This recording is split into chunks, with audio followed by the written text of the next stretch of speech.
To send a notification with GIF, choose Text with GIF after you write the name of your rich push. Click Next and write your title, message text, or select Template. If you want, you can add a notification icon too.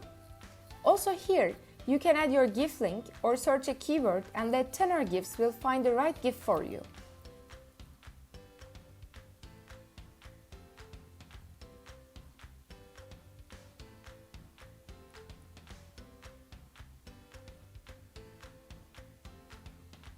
Click Next to add a badge and a custom sound.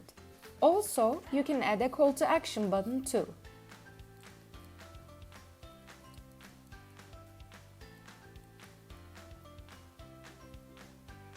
Click Next and come to the Publish step. Here, you can choose who and when to send your push notification. After choosing the target and the date, you can publish it.